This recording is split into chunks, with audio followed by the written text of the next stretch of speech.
The Second Congressional Commission on Education, or Edcom 2, releasing its final report titled Turning Point, a Decade of Necessary Reforms. The report marks the culmination of a 3-year intensive evaluation of the Philippine education system. The results? Well, a sobering wake-up call. And to tell us more about it is Dr. Karol Yi, Executive Director of Edcom 2. I may call you Mark? Yes, okay. yes, please. Well, we talked to Congressman Romulo, and we were urged to look at the glass half full instead of half empty. Yes. So maybe the good news first, because some of the statistics may be misinterpreted, no? Na parang the longer you stay in school, the less proficient you become. Okay, got it. Can you explain so the that? title is Turning Point exactly because we wanted to acknowledge that we are in a historic point in our history. We have the highest budget for education in the history of the country ever since. So this is the highest ever, 4.3% of GDP. Second, we are seeing that reforms are taking root. They say that's misleading, huh? Why?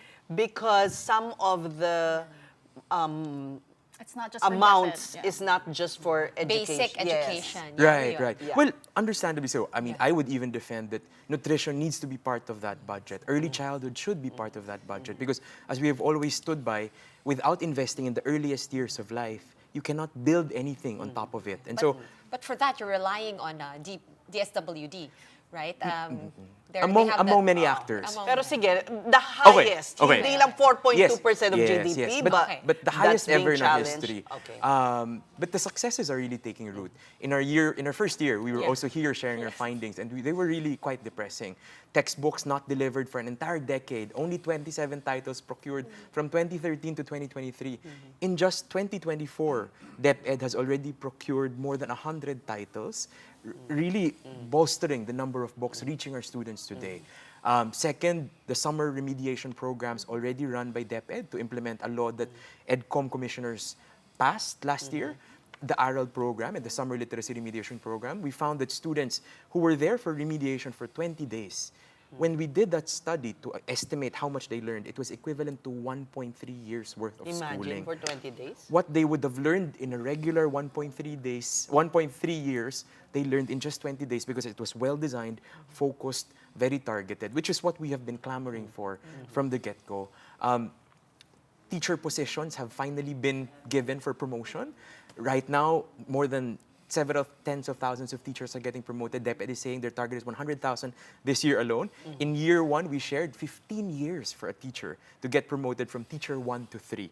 And so many things that we thought was almost impossible to achieve, things are happening with such great momentum. And so, yes, it is a turning point, but whether or not we stick to this is really the question, whether we will see real reforms happen to our education system so that we can really lift ourselves from this crisis. Okay. So the bad news.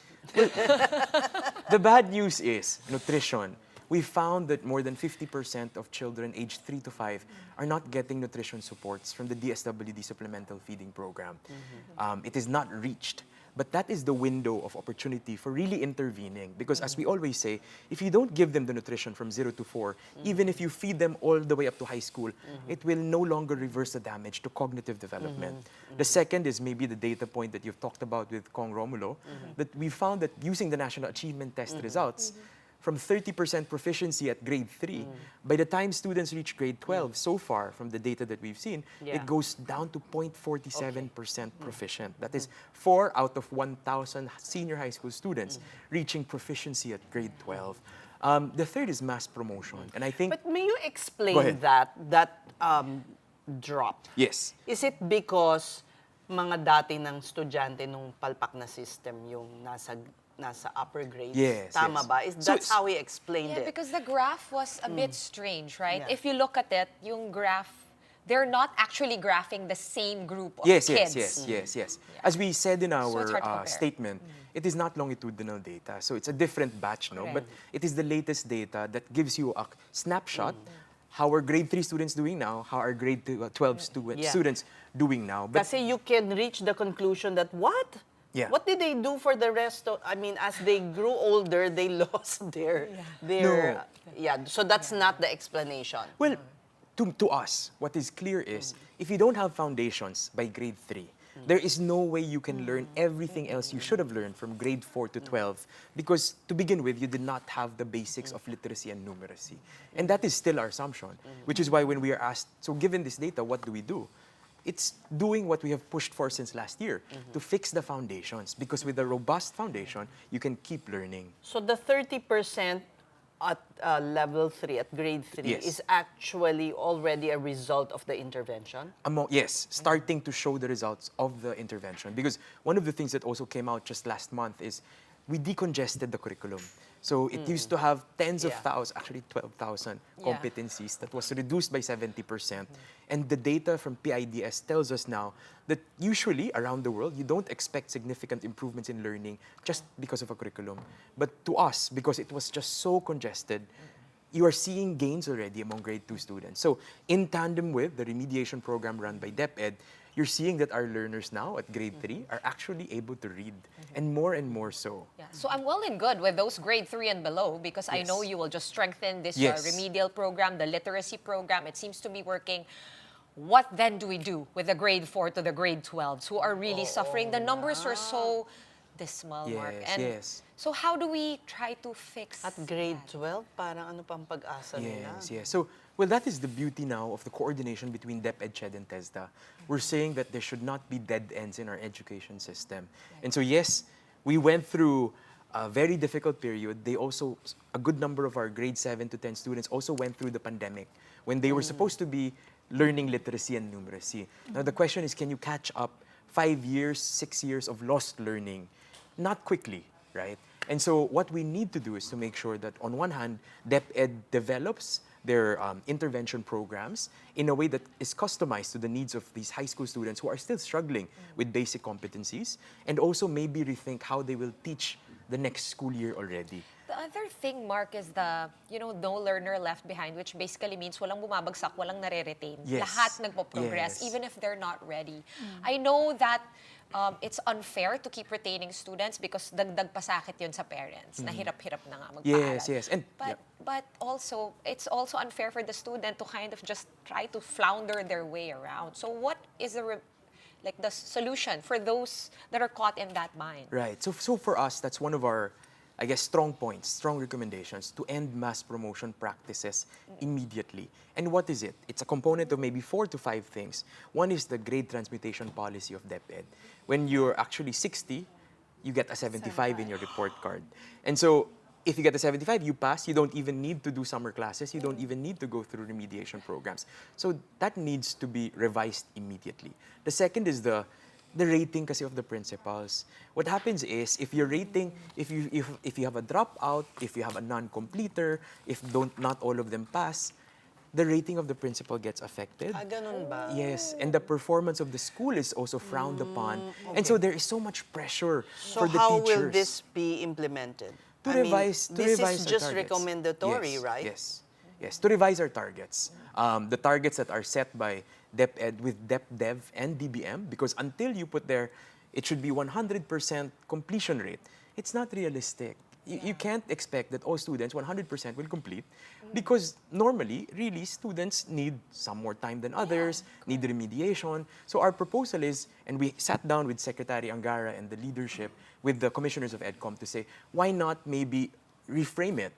Percentage of students who are struggling, who are actually supported, and give the resources to support. And so those are the beginning points of the conversation. I think DepEd is on the same page when it comes to really figuring out how to cut the roots, the very deep roots of these practices, which is in the culture and not really a policy na promote everyone. Yeah. But there is commitment to actually solving it. Well, what surprised me, Mark, with the learning crisis in the Philippines is that it's not just limited to public schools, but private schools are also suffering.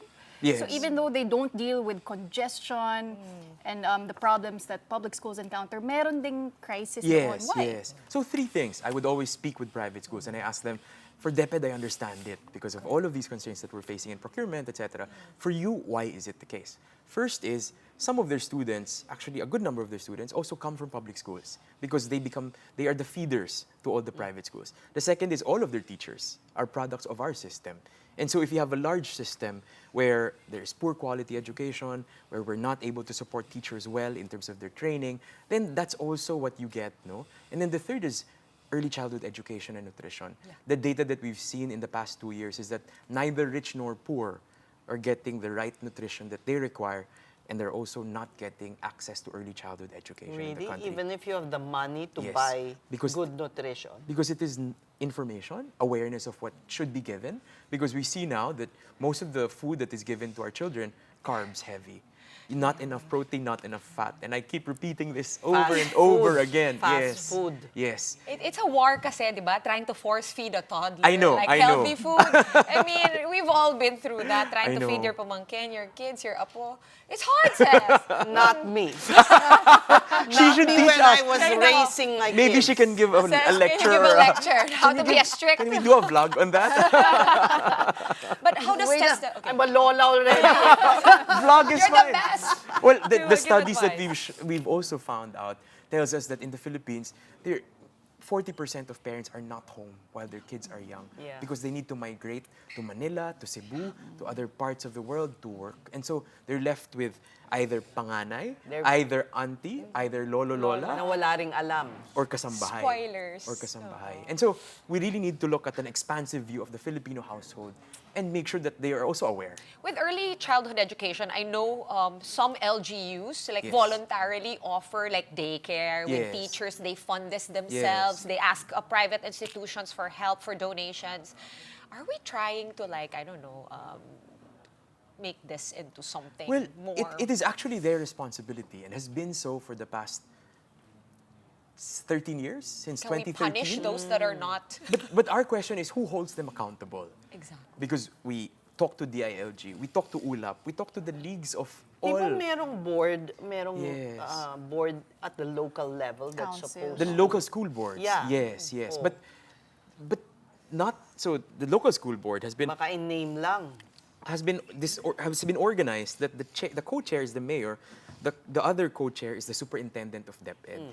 Early childhood is not within the scope of the superintendent, and so, but under the law, the funding should come from this board. So what we're saying is, do they even know that they're supposed to fund it? Yeah. Do they even Are they know? aware na may ganito silang dapat na Exactly. And so gagawin? the new law, the ECCD System Act of 2025, RA 12199, tries to solve that. And so it is much clearer now about the responsibilities of LGUs.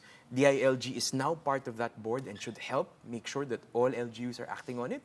And for poorer municipalities with no resources, there is funding in the Local Government Support Fund for the first time to support early childhood education that they can apply for and get Can support. we hold them accountable if they renege on their? That is our request. Okay, in closing, to summarize, where is the really the bright spot and where is the biggest challenge? You know, we've not seen, the biggest challenge is literacy. The literacy is the gateway to all learning. And so if our students are not reading, then we are really in big trouble. The bright spot that I would say is that we've not seen such unprecedented attention on education than we've seen in the last year or two. We had to hit rock bottom. I know. That's why. Exactly. And thank God that we did, because now What? we're awake. No, because there's what no- I've there's been no saying, other way to do it. Nagising. because what I've been nagising. saying is, you know, all of these national achievement tests, why are we all so surprised now?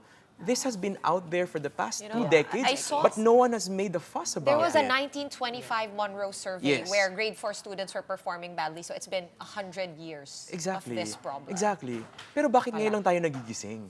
Bakit lang it's long tayo enough. ngayon nagugulat? And I think it's about time. And we should make sure that not just now, because sometimes we have the tendency to forget Yeah. about things, get distracted. Na talagang this will be carried through long Exactly, term. which is why we should be here, and hopefully you will be here for the next 10 years, discussing this, making sure that everything happens, because the reforms... As long as you're there. Okay, is that the promise? That's the deal. Was Should for we you sign? for Should we 4 sign a years. contract? We will, can. yeah, we will. This is a contract. One. Everyone's watching. Because it's so important. And really, we see that there's so much potential of every Filipino child. We have failed them for far Definitely. too long, and they don't deserve that. They deserve better. You know what parents say? Yan lang ang kayamanan na pwede kong ipamana sa'yo. Exactly. You know. So thank you so Thank much, you so much. Dr. Karol Mark E., Executive Director of Edcom 2.